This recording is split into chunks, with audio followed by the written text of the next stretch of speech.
Hey everybody, you're here with Sam on Slammin' Tunes, and I have breakout artist Monique Johnston with me. Hey everybody. We're going to just run through a quick interview real quick and play her brand new track. She has a cool new track out, and it's called Won't Become That Man. So we're just going to go ahead and kick this off here. I'm noticing that you're working the local scene there, and I see that you've performed with a friend of the station, Giselle. How is it you guys came together? Well, originally I received an email from Steve Clark about coming to sign with Clark Records. And the first day that I came into the office, Giselle was sitting there listening to a few videos that I had with my voice about other performances, and I met her there. All right, cool. So what was it like performing your first show, and how old were you, and what was, walk me through your first show. Well, I was 8 when I performed my first show live, and I had a band in the background. I remember getting so excited the night before I couldn't sleep. I just kept practicing, going over everything to make sure every key would be appropriate for the song. I really didn't want to mess it up. I was so stoked. That's cool. So, where do you gather your songwriting inspiration? Take me through your process. Is it the melody that comes first? Is it the lyrics come first? Or do you just what inspires you, really? Okay, well, to be honest, it depends on my mood. If I'm in a happier mood, I'll write something that is more upbeat. I normally start with the lyrics, but it also depends on what I'm listening to at the time.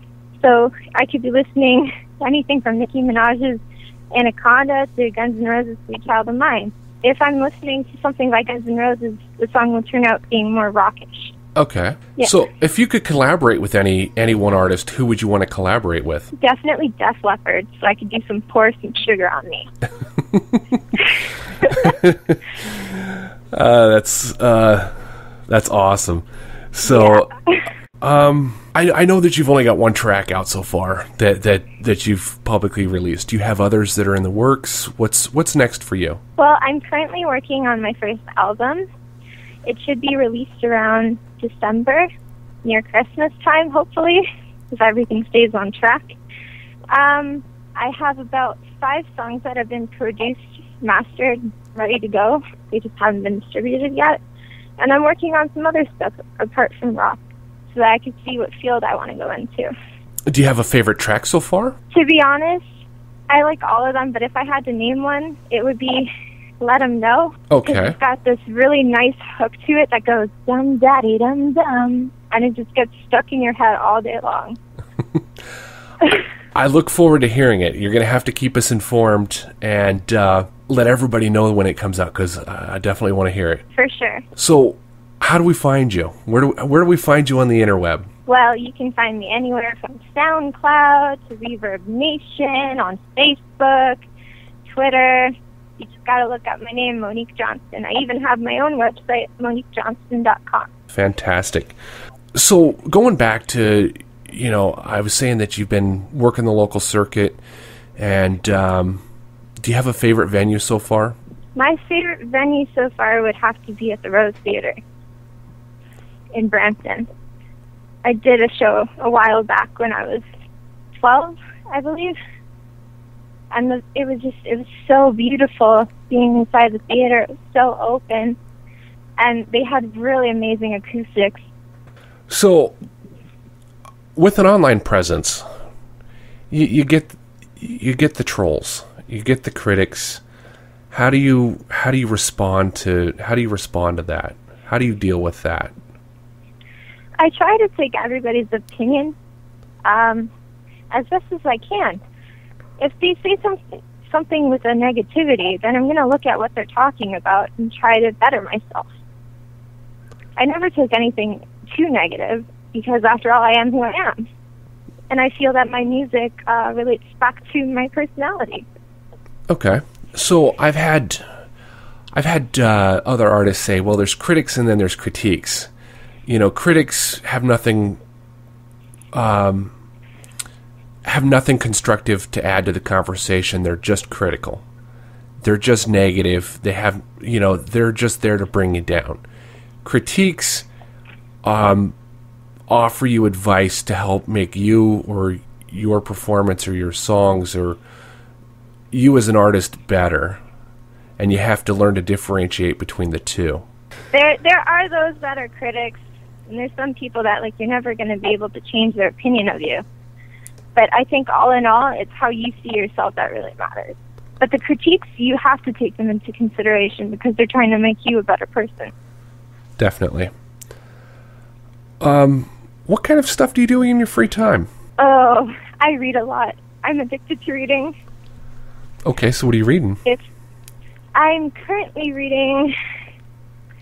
Well, don't call me a nerd too much, but my textbook for neuroscience. But I'm actually reading the Gray's Anatomy. I'm really into the human body. I want to make sure that I end up helping somebody one day, hopefully. All right, fantastic. So this is one of my favorite questions, and I ask this one literally of every artist that I've ever interviewed. What's the weirdest thing you've seen at one of your shows? The weirdest thing I've seen at one of my shows. Oh, boy. Okay. It doesn't have to be weirdest. It could be funniest. It was pretty funny. So I was standing there on stage. I looked around, and this guy starts screaming, going nuts for one of the songs. And he starts dancing, and one of the lyrics for the songs was Sexy Fellas. So he was like, "Hey, that's me over here, ladies. Come at it." Waving his arms up all crazy, getting on the bar. It was insane.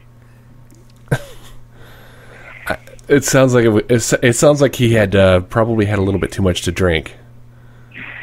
Yeah, I wouldn't be surprised, actually. Hobbies. Do you have hobbies? I know the whole music business and recording and show preps and you know, working the gigs and getting set up for the gigs. I know it takes an awful lot of time, and some artists tell me I don't have time for hobbies. You know, my music is my life. It's my everything. It's what I live to. It's what I live to do. And then I have others that say, you know, I've got this hobby on that side or that hobby on this side. Do you have any hobbies? Although music is my life, I do make time for other things. I will go dancing. Dancing's a huge hobby of mine. I also play tennis. I do a little bit here and there. I want to make sure that I experience all the joys of life. And maybe I'll even get a kick-ass song out of it. There you go. Because sometimes the best songs come to you at the weirdest moments, right? It's true. It's very true. What's the last live mainstream show that you saw? I saw the Killers in concert when they were back in Toronto. How was the show? It was fantastic. I kept screaming. I went home. I lost my voice. I've heard they put on a fantastic show. They did.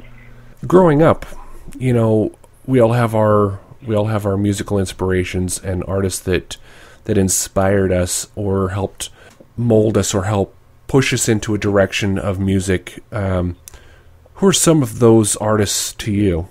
Avril Lavigne, definitely. I grew up listening to all of her albums. She's amazing. Christina Aguilera, I wanted to learn how to do riffs with my voice. Also, Guns N' Roses. And a little bit of AC/DC here and there. They definitely influence what I have coming out, that's for sure. I really look forward to hearing what you've got coming up next.